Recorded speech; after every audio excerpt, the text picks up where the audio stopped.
What is going on, my patriots? How y'all guys doing? Welcome to another edition of, you guessed it, Joe's News and Views. If it's your first time tuning into the broadcast, do me a favor, guys.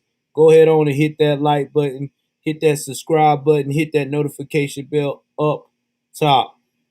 Please like and share. Please like and share. With that being said, let's jump into this notorious historical show. Because you know I'm going to bring you the heat always, all day, every day. So if anybody's been keeping up with me on the YouTube, on the TikTok sector, okay, if you haven't seen my Navy Vet 2K20, they have officially got your boy. They have banned me from TikTok on that screen name, but it's all good. No worries. You can find me on Navy Vet 2K21. I'm on that one, and I'm still gonna keep giving the word. I'm not gonna stop. I'm gonna keep going because that's what you're supposed to do. Never give up, man, and that's what I'm all about. So now, since we have addressed that, it's going to be a very good show tonight. We're going to be talking and discussing about the troops returning to Afghanistan. We're going to talk about the socialism agenda still being pushed, the historical numbers is coming across the border, and some of the things that is going on with the officer loss of life in the line of duty, which is Officer Ella French, did this story, talked about this, and like I said, the things that's going on with that is disgusting. So, without further ado, like I said before, I need everybody. If you do a super chat, that is welcome. I will read the super chat out as we go along, but I do need everyone to please participate in the Cash App Mafia because for me to do these call-ins, that's what we need for it to happen. So I'm gonna go and pin that now, and my moderators will also make sure you guys know about that as well too. So give me 1 second.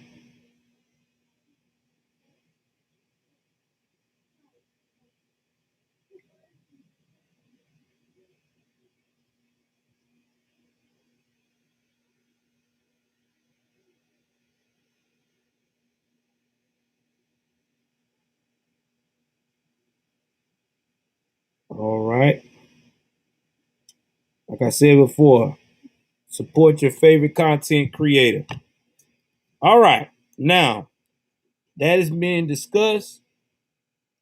That has been established. Let's go into the first story.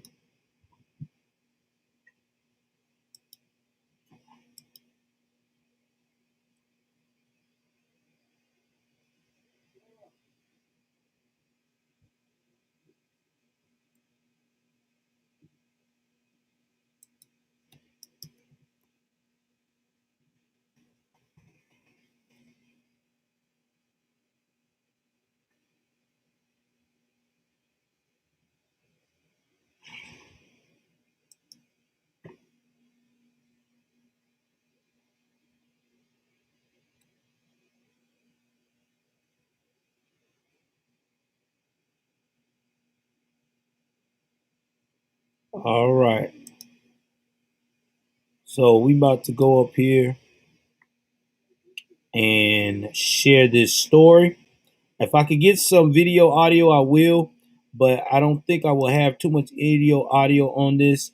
But I will do my best to make sure that if it's afforded to us, you will, guys, will get to hear it. And Anna, you're right. You are right what you just said. Everybody has been talking about this for a long time, but nobody didn't want to believe us. But it's now coming to pass.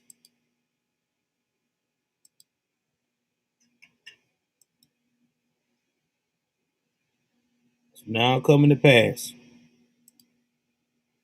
Hey Google, turn on all bedroom lights. So McConnell calls on Biden to change course in Afghanistan before it's too late. Now, Al Qaeda and the Taliban may celebrate its 20th anniversary of the September 11th attacks by burning down our embassy. Lord have mercy. This is about to be crazy. So let me go pause this audio.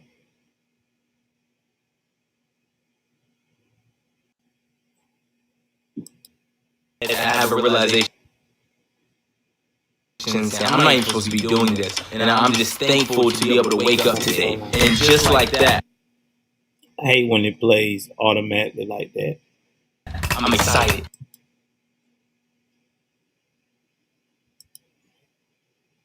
Okay, joining me now on the phone after this announcement from the Pentagon, 3,000 additional troops will be sent to Afghanistan to help secure the drawdown of U.S. Embassy personnel in Kabul. Former Secretary of State Mike Pompeo joins me now by phone.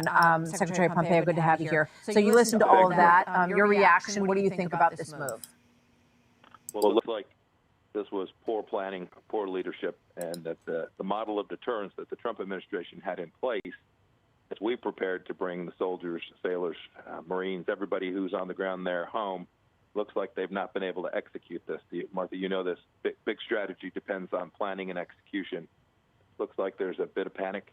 I hope that they've got the right number of folks. They can get them there quickly. I hope that we can protect Americans in the way that the Trump administration had every intention of doing as we drew down our forces there. And how would you have done it differently? Well, I don't know exactly what they're doing. We had attached to how we got this withdrawal. I was part of those negotiations. I was also in the room when President Trump made very clear to Mullah Baradar, the senior Taliban negotiator, that if you threatened an American, if you scared an American, certainly if you hurt an American, that we would bring all American power to bear to make sure that we went to your village, to your house. We were very clear about the things we were prepared to do to protect American lives. And indeed, since we began those negotiations back in February of 2020, there wasn't a single American killed by the Taliban. We had established a deterrence model. I hope we haven't lost that for the Americans who are still on the ground there in Kabul. And then the last thing, Martha, we had begun the reduction of our operations in that embassy. I ordered a drawdown in the embassy in Kabul that took place. We were continuing to reduce our risk and our footprint there.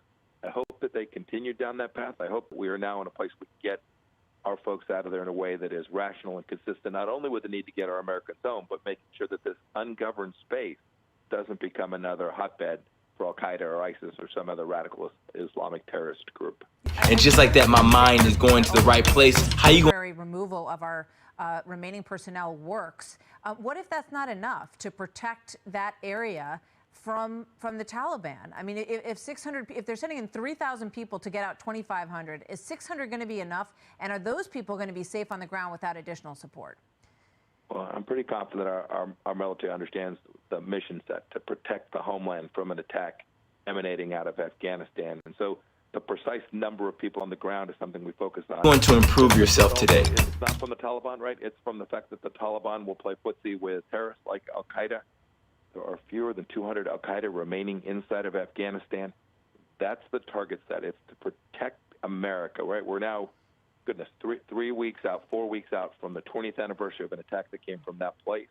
President Trump made very clear to me, State Department and our Department of Defense, that our mission set was clear. We wanted to make sure that we always had the conditions-based analysis that would protect America, at least reduce significantly the risk that there could be an attack from that place. Secretary Pompeo, thank you very much. Good to have you here today. Thank you, sir. Thank you, Martha. So long. You bet.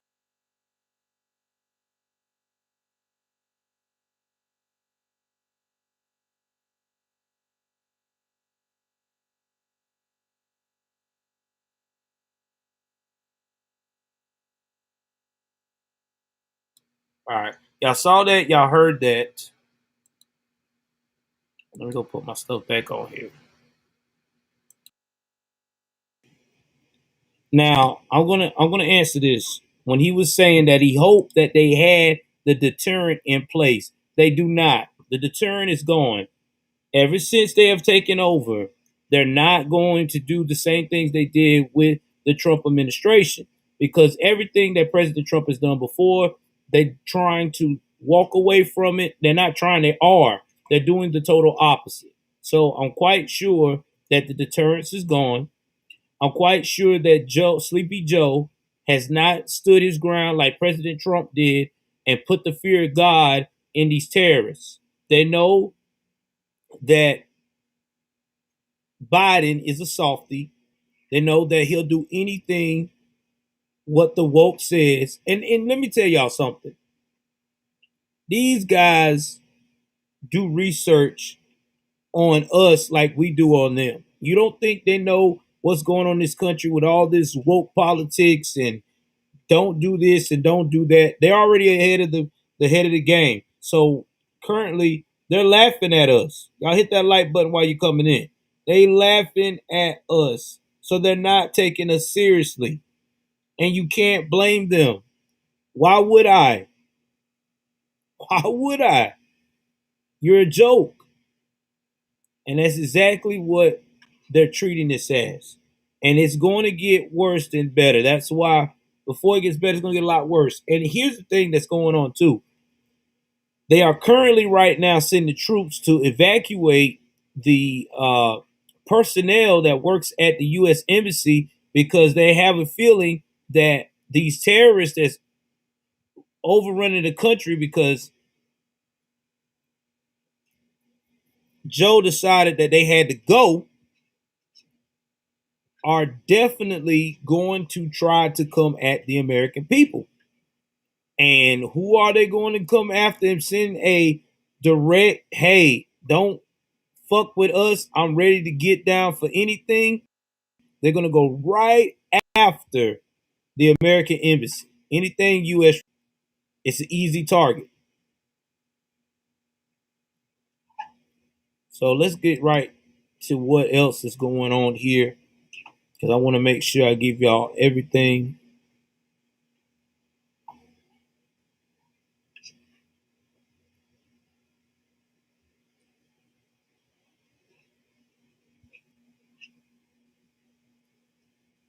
Let's go and change course here. Go to the fabulous. Trying to get some reliable sources so that way y'all guys can actually get a chance to see other sources that have good politics. Now, I talked about this today, but I want to talk about this on our live because this is really serious to me. I think it needs to be addressed. We need to talk about this and hear the hypocrisy that is going on right now in this country towards our law enforcement. Now, I know y'all have heard from us on the conservative side of the platforms about what has happened to Miss Ella,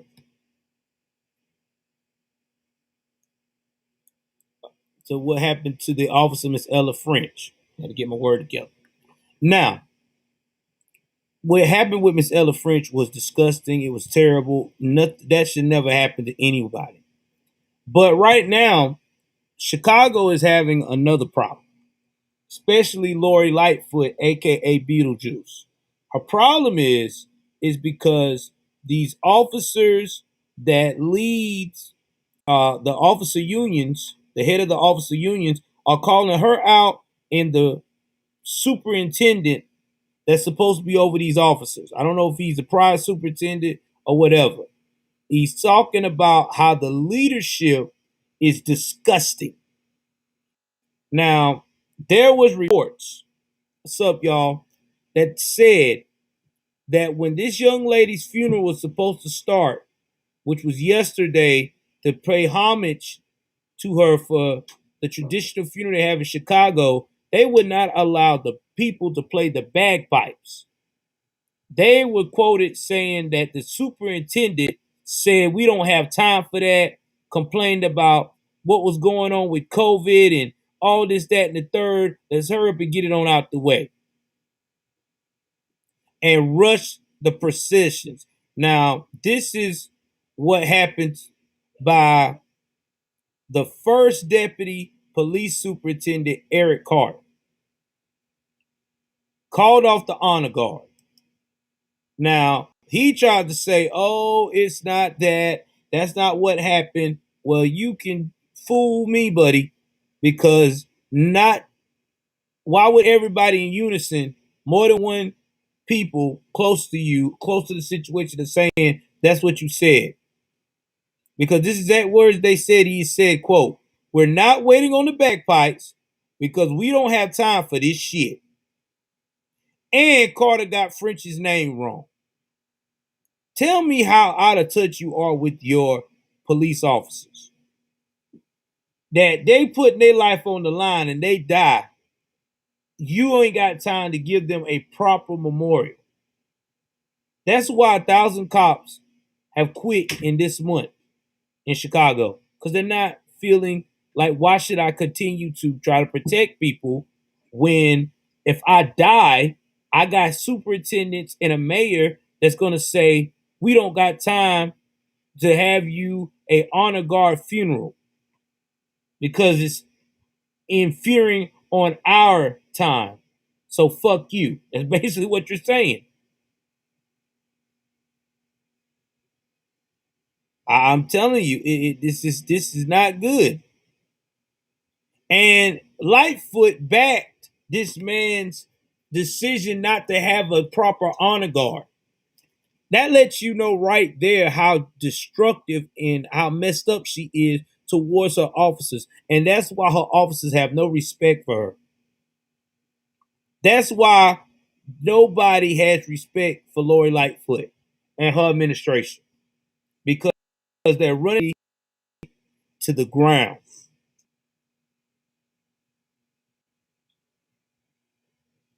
And then she had the nerve to say, I support what he did, and I'm terrified that in this moment, people are trying to savage him for whatever agenda or purpose.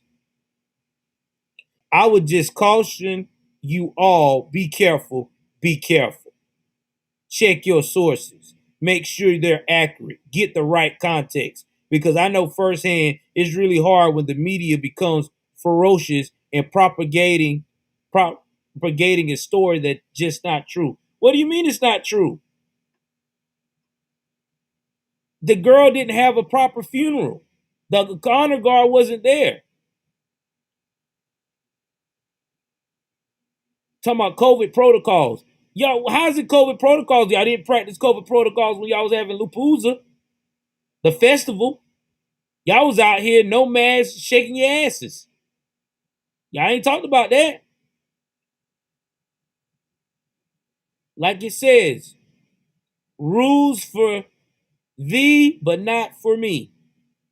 That's what we going back to. Exactly.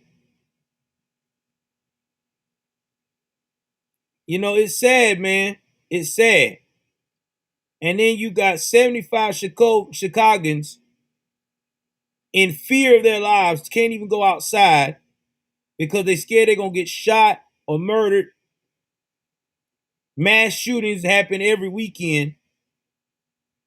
This woman is in the thick of this. She died with honor, and you can't give this woman that type of honor. Man, if I was a family, I'd sue the fuck out of Chicago. Lori, all of them. Maybe that's what all these cops need to be doing when they die in the line of duty. Just start suing the cities that don't want to give them a proper burial, do not want to respect them. I mean, this is just sickening, man. It's disgusting. Oh, and it gets worse. Oh, it gets worse. Let's talk about the mother of the year that's causing this mess with these boys. Let me tell y'all. Let me show y'all this. I got the video on the last live. I'm not gonna play it again because it's just too damn disgusting. But I want y'all to see the disgust of these young boys' mama. I'm gonna put them all right here. Cause you know what they say. Similar feathers flock together. Let me see what I can get here. Get a good picture of the mama of the year with her boys. trying to justify that these children had every right to act like this.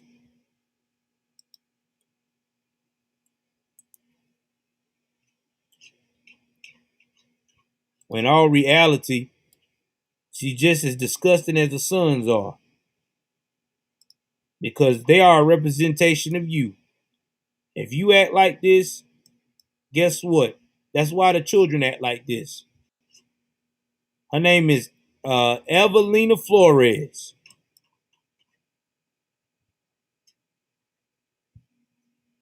Let's put her on blast right quick. Go ahead on here. I want y'all to see this disgusting human being. Look at this. This is their mom. This is their mother who out here trying to justify her sons for killing a officer who was doing their job because her sons are professional criminals. She's defending it. She's saying, I got to be a voice for my babies. No, your voice died the day that they went out here and start becoming hoodlums. If you want to be a voice for your children, you should have been a voice by being a responsible parent. You know, setting up your children to be able not to be born out of wedlock over and over again. You should have set your children up for success by making sure they had positive male role models in their life.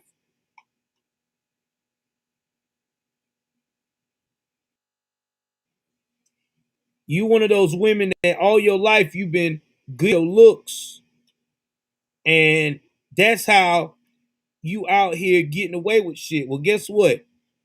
I don't give a damn how fine you look. You could be a damn 25,000 on the scale of looks. If you got a fucked up personality and a fucked up heart, you ain't shit. And it's facts. You just a waste of beauty. I don't think you want that. You ain't wrong. You don't want that cash out, player. You don't want her cash out. She might mess around and make you want to go up here and make you want to go up here and delete yourself. I don't think you want that one cash out. That woman look like she got problem. Anybody sit here and justify that her children had the right to shoot a cop unarmed? I can't rock with her, bro. I'm sorry. I understand you love your children, but if you know you put your children in fucked up situations, that's not it. Oh, I know she do. You right. She got it. She got it all over her face. Probably OnlyFans and all. She'll probably make an OnlyFans off of her sons being like this. I wouldn't doubt it. These brothers like this don't give a shit. They do anything for attention. That's why she went and started streaming. Streaming and screaming. That's what she was doing at the hospital. Streaming and screaming. Want to get her fame. Where's my son? I want to see Monty. Now let's show these boys right here, right quick. Show y'all what we're dealing with. What kind of young men we were dealing with here.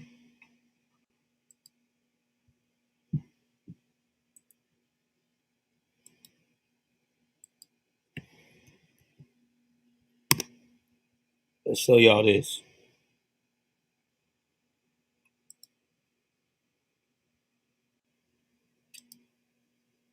Let's see if it. Let me see if it. All right. Zoom in closer.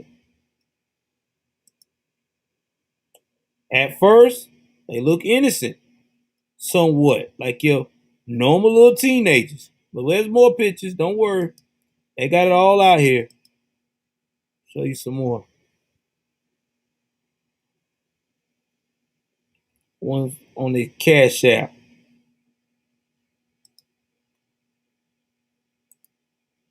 It's my favorite one right here.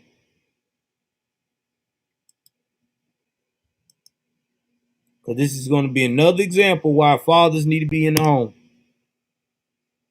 Look at that.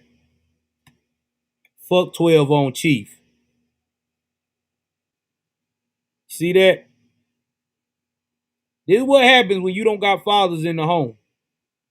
This is the type of behavior that you create in yourself, whether you have a son or a daughter.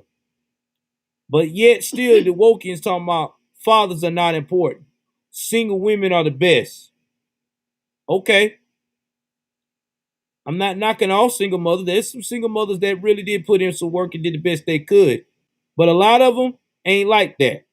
A lot of them is about what can I do to appease me? And because of that, they go lacking.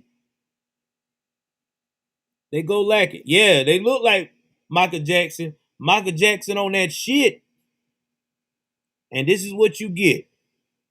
And if you don't know what fuck 12 is, I'm going to make sure that y'all young folks know this is a slang for the police. And they call it 12. It started in Atlanta, really, because most police officers used to work in Atlanta and other major cities, an average of a 12-hour shift. So that's why they say 12, fuck 12. So when you hear a young person say that, that's basically saying fuck the police. But yet still they be the first one to call them when they in a jam. It's amazing, ain't it? It is amazing. But one of the gentlemen, and this is another reason why everybody's upset, one of the guys that supplied these young men with the gun, an older cousin or family member, I think he's either a family member or a friend that's 30-something years old, got released on bond, on his own bond. Got released on his own bond. And people were pissed. And I don't blame them. I would be pissed too. Are you able to get released on your own bond? This shit blows my mind. But he was able to do just that. And because of that, because he was able to do that, that just shows you how messed up the justice system is. But remember now, if you let the Wokians talk about it, it's oppressing black and brown people. It's always saying it's always oppressing black and brown people, but I see more black and brown people get off in these major cities, especially with major crimes, than I do white folks lately. In fact, it's been like that for years because nobody don't never want to talk about that. And when you do point it out with the statistics, they love to say the same old, same old. Oh, well, that was because they had a different judge this time. Or that's highly unlikely. Man, please.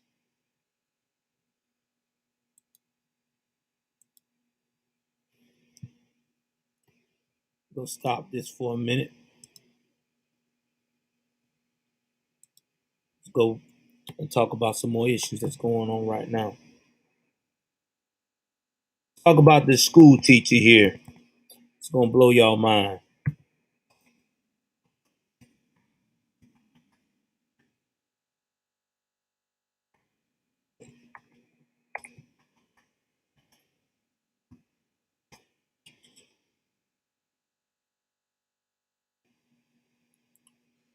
Man, I tell you, this story is crazy too.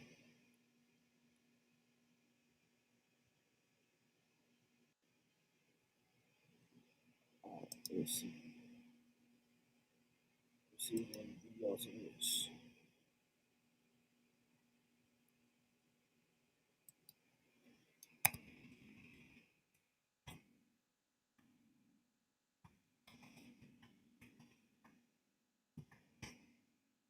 Now keep hitting the like button. Keep hitting the like button. All right, we about to jump into this right here. I think y'all gonna like this story. I'm gonna let them talk, and I'm gonna pause it in between and give you some detail of what's going on. So,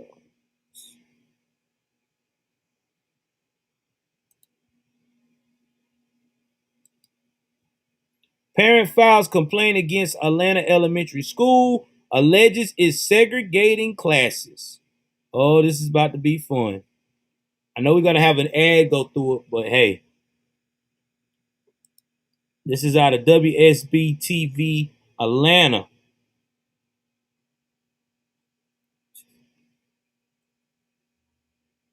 And by the way, the principal that's doing this is black.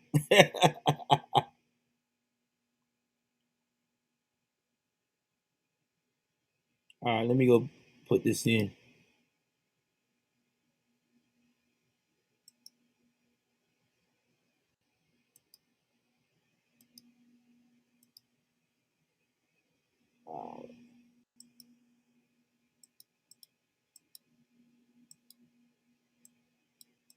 Has filed a federal complaint against her child's school, alleging it segregated classes based on race. She says it was put a practice in place by the school's principal, who thought she was doing what was best for every student. Channel 2's Tom Jones has spent weeks looking into this. He reports tonight from Atlanta Public School headquarters, where the district opened that investigation.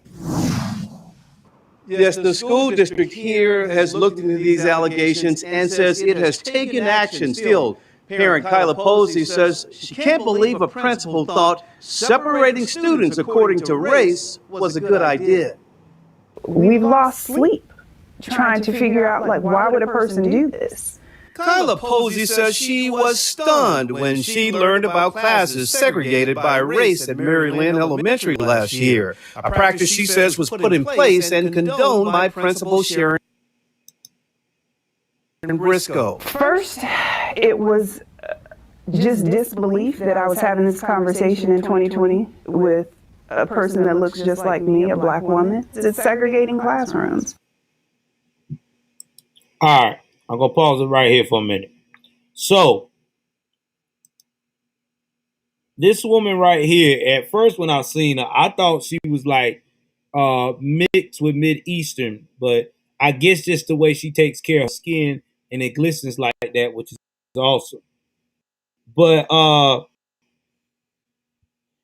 this right here is another example of CRT being implemented by these Wokians. Now, they said that they separated these kids because they were going to try to help them learn effectively. But when you got kids separated by race, and y'all already know how that goes, especially in the inner cities with black kids that lives in the hood, that doesn't have any kind of discipline. Like I said before, it's going to cause the kids that do have discipline to get out of hand. And it's going to cause more issues for the ones that want to learn than it does anyone else. And this is how children fall behind. This right here, to me, seemed like this lady wanted to prove a fucking point. Okay, she wanted to try some CRT experiment and wanted to do it without the consent of the parents or the school board. This is the type of shit we're talking about right now that's going on. Everybody wants to do their own thing and not talk with the parents, not talk with the officials that over everything. All right, let's continue this video.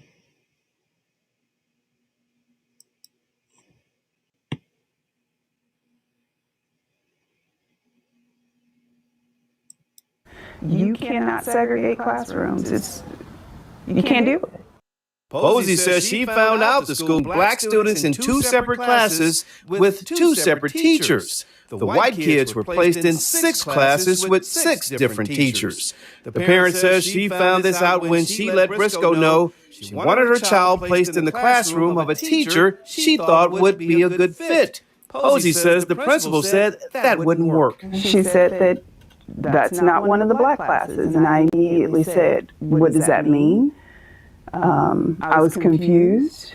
I asked for more clarification. I was like, we have those in the school? And she proceeded to say that, yes, I have decided that I'm going to place all of the black students in 2 classes. Posey says she insisted her placed in a class with white students. She says Briscoe explained her child would be isolated.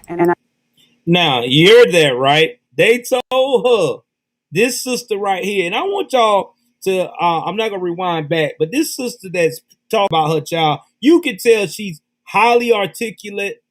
She's the type that looks like she works in a corporate setting, maybe. She's got a lot of poise. She carries herself at a higher standard, like any woman supposed to in this day and age. Kind of remind me of how my wife carries herself. And if she's going to this school and she knows her child's capability, this is how you know a mother who is really involved with her child. She knows that child's capability, its weaknesses, and its strengths. If she said I needed to be in that particular classroom with this type of teacher, and this lady saying that's not one of the black classrooms, then yes, that is to me automatic racism going against Title IX that people fought for in the 1960s. And you can't make that shit up. That's facts. All right. Straight facts. I explained to her she shouldn't be isolated or punished because I'm unwilling to go along with your illegal and unethical practice. The Posies recorded a call with an assistant principal where they complained of segregated classes. The administrator confirmed it was the principal's decision and seemed to offer an explanation why the classes were set up this way.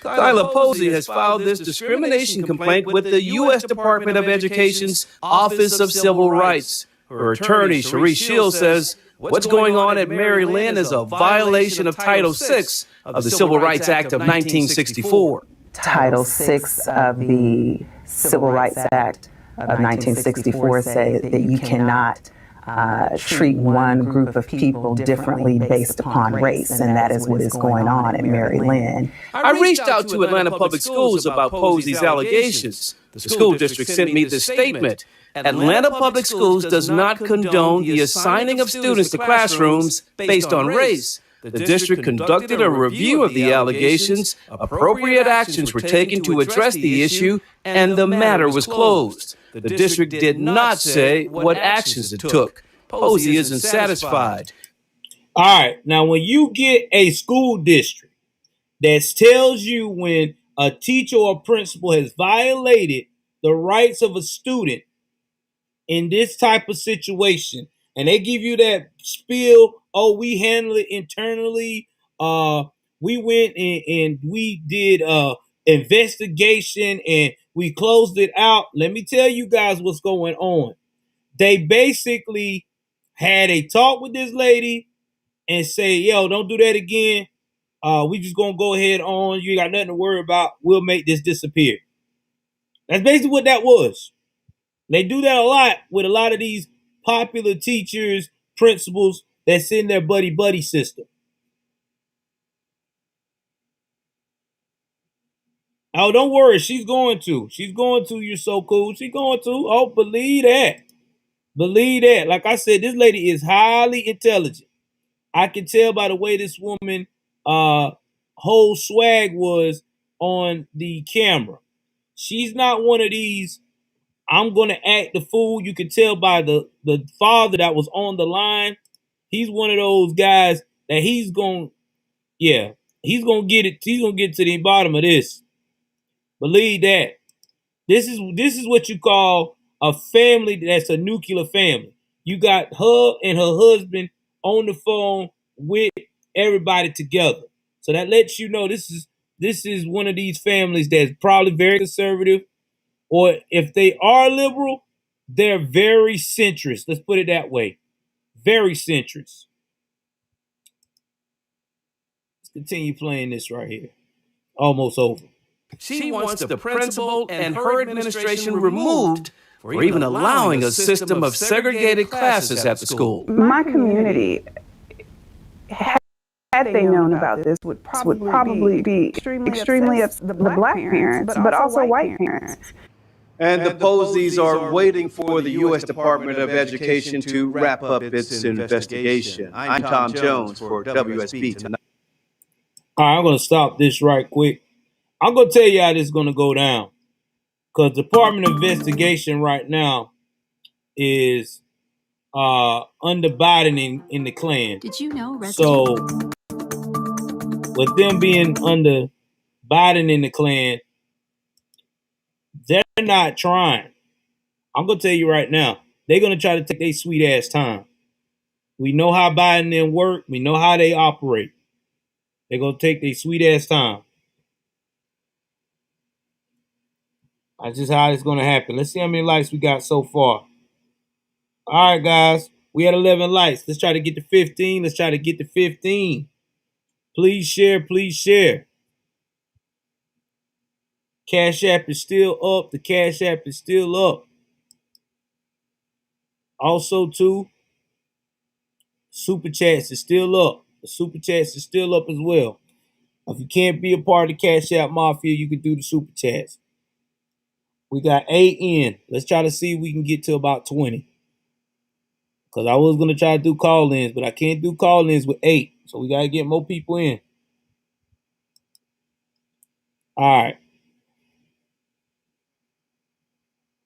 We're going to go to the next story here.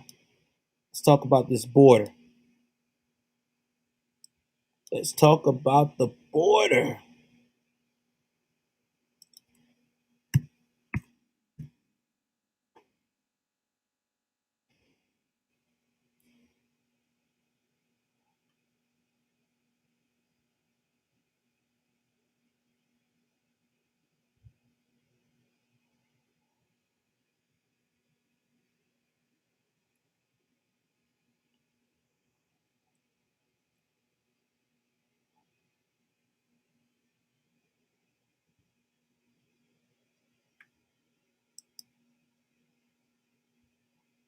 Now, I'm not even going to play a video of this. Oh, I might. Fuck it. I might play a video. Let's see here. The appropriate video. Yeah, right here. We're going to play the video. Give me 1 second, guys. Let's go share this right here. We're going to play the video.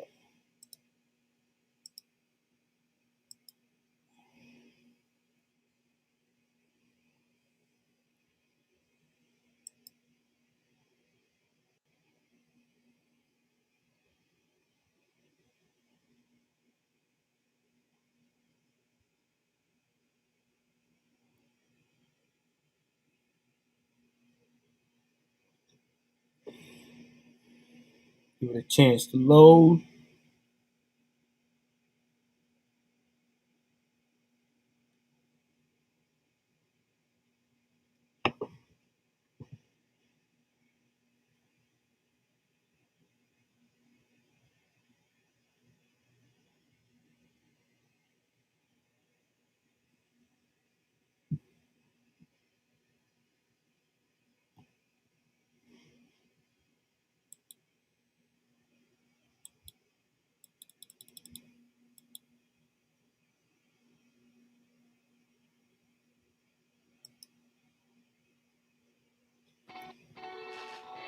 Owens craft mixers are the perfect addition to any night. Just add Owens to instantly create delicious quality craft cocktails without the hassle. The recipe is simple. Start with ice and your favorite spirit and just add Owens. Every crisp, refreshing Owens mixer is made with all natural ingredients. A premium mixer for your premium cocktail. There's an Owens craft mixer for everyone. Grapefruit, tonic, mint cucumber, cranberry, margarita, ginger beer, and transfusion. Create more quality moments. Just add Owens, the official cocktail mixer of Barstool Sports. For more on this from DHS Secretary Mayorkas' border visit, we want to bring in Webb County, Texas Judge Tano Tiarina.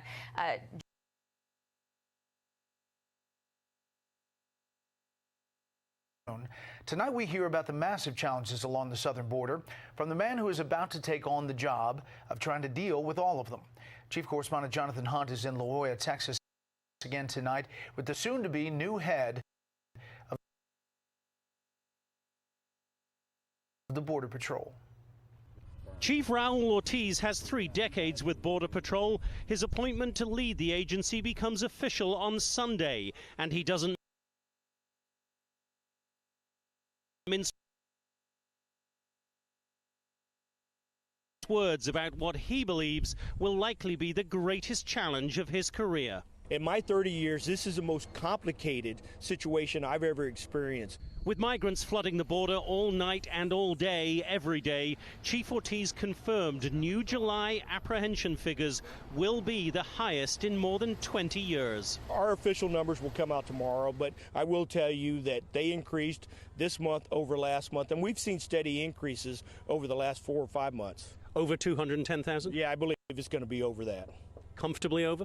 I don't know about comfortably over, but it will be higher than that. The chief will be among those meeting with Homeland Security Secretary Alejandro Mayorkas during his visit to the Rio Grande Valley tomorrow, a section of the border where the chief says 60% of all migrant crossings from Mexico happen.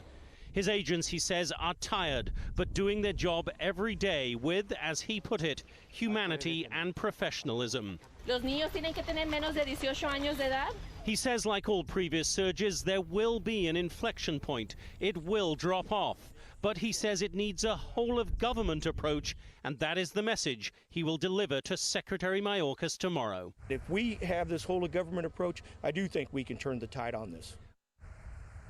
And emphasizing the dangers Border Patrol agents face here every day, the incoming chief told me their safety is his priority. And he said whether it be as a result of an act of violence or an agent contracting COVID-19 from an infected migrant, the thought of having to hand a flag to a family is what keeps him awake at night.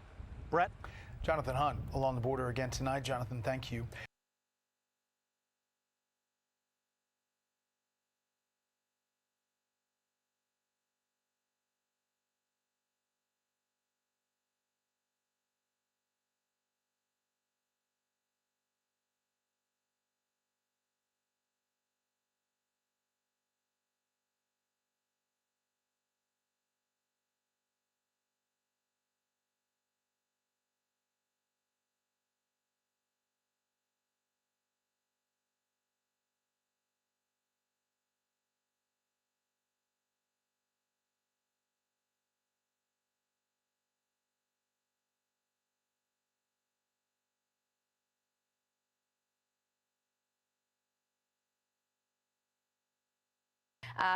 For more on this from DHS Secretary Mayorkas' border visit, we want to bring in Webb County, Texas Judge Tano Tiarina. Judge Tiarina, you met with Secretary Mayorkas earlier today ahead of this news conference. He spoke to some local leaders. What did you hear from Secretary Mayorkas? He did, Jackie, and thank you so much for having me on. He expressed, basically he had his ears open. He was expressing to us that he kind of wanted to hear ours. I will tell you, behind these closed doors, it got a little bit animated. It got a little bit exciting because we are all very, very frustrated. Because what people don't understand, this is not just a border crisis. We keep calling it a border crisis, but in all reality, it's a national crisis. And let me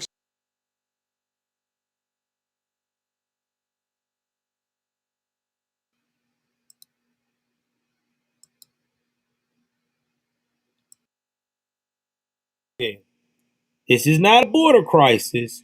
It's a national crisis. Why is it a national crisis? You already know why it's a national crisis. We got all these immigrants coming in. We don't know if they've been tested properly, which they have not been tested properly for the new variant and the COVID-19 situation. So they're going all across the country, the state of Texas. And this is why we are once again about to go through another wild ride of the effects of this virus. So let me go back to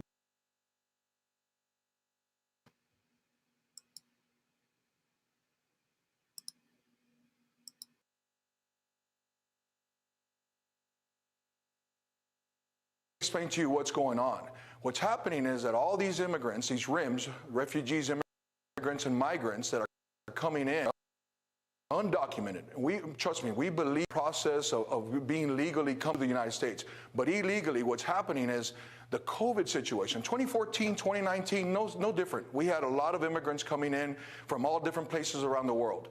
But the biggest difference right now is COVID. You know, the President Biden has really failed the American people and failing us there in the border. We are basically battling a war against these refugees that are coming illegally with our hands behind our back, tied with our hands behind our back, not understanding, not having the resource to be able to do this. Remember, we are the lowest in the totem pole. We are local entities. You have the state, then you have the federal. This is a federal failure. I want to congratulate, though, my men in green, our Border Patrol. Not to cut you off, we've got like 30 seconds left, and I want to get one more question in with you. You said that your discussion got animated. Yes. Describe exactly what that looked like. What was said? What were the words that were exchanged? And between whom? Frustration. Frustration from the local entities' parts. Basically, his answers pretty much were, well, I can't disclose it at this particular time because we wanted answers. Just the way the people are asking answers from us, we're wanting answers from him as well. And apparently, you know, he couldn't disclose it because it was still in plans or still in motion, and it's something to see in a couple of weeks. So I can tell you that the discussions got a little bit, and I don't want to say heated because it wasn't heated, but it was very animated. We were all showing a little bit of frustration because we're basically asking, help us, help you. All right, Judge Tano Tiarina, thank you for speaking with us about this. I want to get some more questions in. You know, you had a disaster declaration. You wrote that migrants were overwhelming your county and local law enforcement, and you cited some statistics, 177% increase over the fiscal year, the highest number in 20 years, and you said that the medical examiner's office recorded 194 death cases related to illegal immigration since about a year ago. So I want you to describe what has been happening, the impact it's been having, and how this disaster declaration is no longer being enforced. These buses will, we expect, now resume coming to your area after it was paused for a period of 7 days. So what was the impact you were seeing? Did it let up for those 7 days? And what do you think is going to happen next? Absolutely. Apparently, I was the only county judge in the United States to do a declaration such as this, and it halted them for 7 days. They honored the declaration. But I am going to say that, again, these buses, what happens is people are not understanding that, and it's rightly so, but it's important for people to understand that we were receiving 4 to 6 buses a day from the RGV area and from the Del Rio area. So it's kind of, we were like our bookends, okay? So what was happening then is that we're getting all these untested immigrants coming in, and they're processing them. So what happens with the processing, they were saying that 40% of those buses that were being transported to Webb County, to Laredo, Texas, were 40% positive. 40%. The other 60%, guess what? Have been exposed already. And because they didn't test positive, they went all around the United States. That's why this is a national crisis, not just a border crisis. It's extremely important for people to understand that. Everybody thinks that they're safe if they're away from the border. No, quite the opposite. They're going to you, and it's very dangerous. And not only that, when they get there, they have these called sponsors. These sponsors are making hand over fist money. A lot of these immigrants that our NGOs are saying, which I applaud our NGOs because they're working tirelessly, a lot of them, what they are saying is that they're going to the same address. Right. Different name, different sponsor, but same address. So you have 5, 6, even up to 10 people that are coming from different parts of the world going to the same address. And guess what? When they get there, they're having to give a little bit. They already have jobs for them. They're having to give up their jobs. They're having to give them a certain percentage of their jobs. And that's why the sex trafficking is getting to the point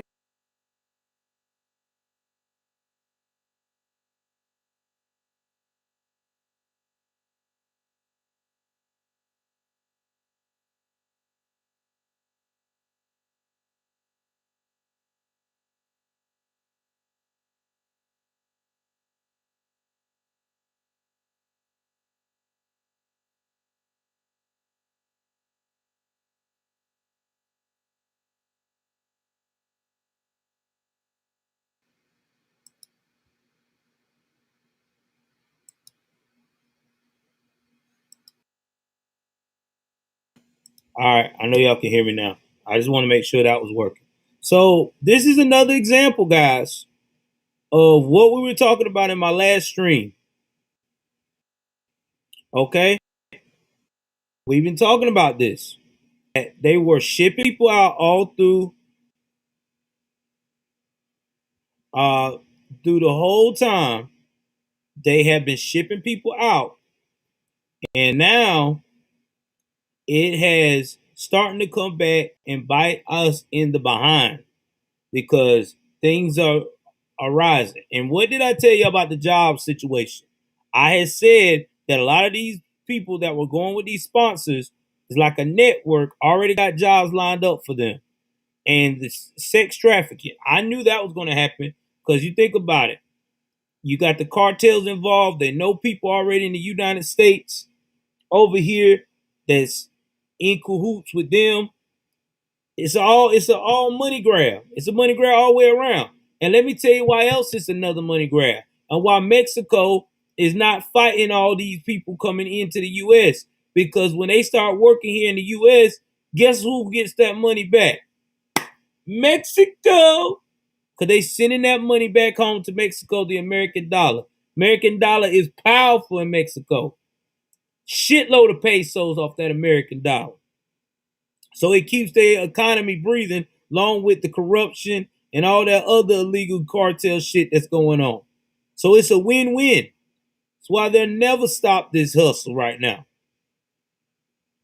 That's why they was into their feelings when Trump told them, you going to help with this wall, or if you can't help with this wall, you going to have your people stay over here and you going to keep them in line until we tell them that they approve to come through. That's why the cartel started looking at other countries to fuck with. Because they already know, okay, we can't come in the U.S. like that. Trump was involved. Yeah, when Trump was here, all this craziness has stopped. All this coming through, open borders, yeah, that shit stopped. Oh, I know. And it's not only just Spanish people coming through here. From Mexico, Mexicans, you got people from other parts of the country that is making their way to Mexico to go through. I'm talking about through South America just to get to this border. Y'all thought that y'all really didn't know that? Yeah, well, you learned something new today. That's right. So you got everybody that's the port of entry to get to the U.S. are going through South America. Every nationality you can think of in Europe, everywhere. All these fucked up individuals, that's what they're going through. They're going through Mexico. Mexico is the point of entry. They know as soon as they get there, they can just march their happy ass right into the United States. Because who's going to stop them? Telling you, man, this shit's getting more and more wicked by the day. Let him finish, the judge finish talking so we can wrap this up. COVID's going crazy throughout the numbers all over the United States. We are in a crisis, and I really do need to say, I really ask the President Biden to help us help you. Please stop failing the American people. It's not about red. It's not about blue. Regardless of what creed or color you are, it's about Judge, the red, white, and blue. We are Americans. You are getting sort of into my next question, which was, you had some thoughts on why you think the federal government chose Webb County as a place for a tent city, and you sort of alluded to that. Can you further explain what you think is happening? Well, the tent city is happening all around the border. Everybody thinks that the tent city, it's just processing centers on where they're going. My biggest question to the secretary was, why are you taking them from border town to border town? I mean, I don't understand. And I didn't really agree with his answer. He was saying, well, the processing, and this is where his people are. Look, we have people that work in the federal government, and they have contractors all over the United States. Why are we taking them from crisis mode to crisis mode? That's the part I don't understand. So the tent city is really happening everywhere. We, Webb County, decided not to have it in our facility. It's still going to get done in a private entity, and it's still going to be put up as a processing center. But again, I congratulate our men in green. They're working tirelessly. We vaccinated over 70% in our sector, our men in green and our CBP. We're so proud of that. I mean, here we are. President Biden is saying give $100 to the people that are not vaccinated. Well, you know what? I'm here to tell you that Webb County alone, 95% 65 and older have been vaccinated. Okay. We are at 72% fully vaccinated. We are at 95%. We're up against a hard time limit. I'm sorry to cut you off there. We've really appreciated speaking to you. Hope to have you on again soon. Judge Tiarino, thank you. Thank you.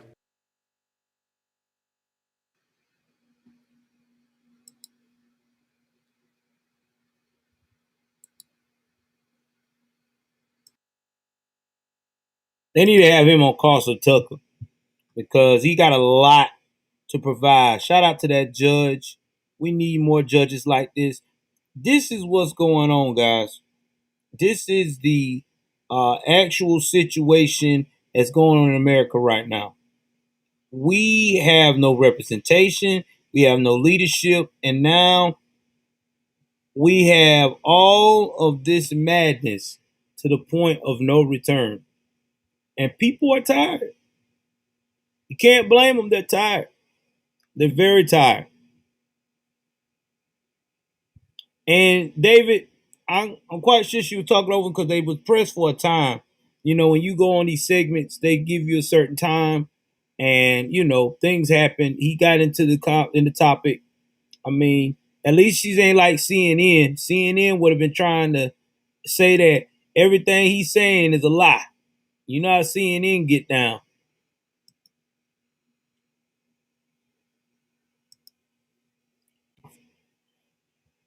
So anyway, guys, this is all of this broadcast. Please be aware it will be up after we finish streaming on my YouTube channel, Joel Davis Media Network, and the official Patriot News Live, which is both on YouTube. Follow that back up, the official Patriot News Live.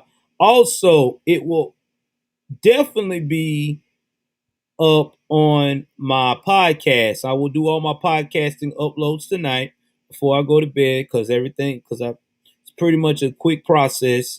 You'll see this one on my Conservative News and Views channel on all platforms. And the one I did today on the crime will be on the Joel's Crime Stories as well on all major platforms. Do me a favor.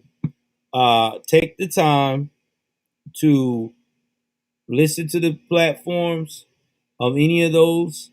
Again, give me a review, 4 or 5 stars, and a nice written review, so that way the algorithm can keep it going on these podcast sites, so we can get more people to come over and check out what we got really going on. Again, guys, thank you for everything so much, for you rocking with me tonight. Please stay safe. Once again, I love you guys. Another great show. Everybody, please participate in the $5 Mafia Challenge. Still up. And if you want to do it after the show or you came later, this is where it's at.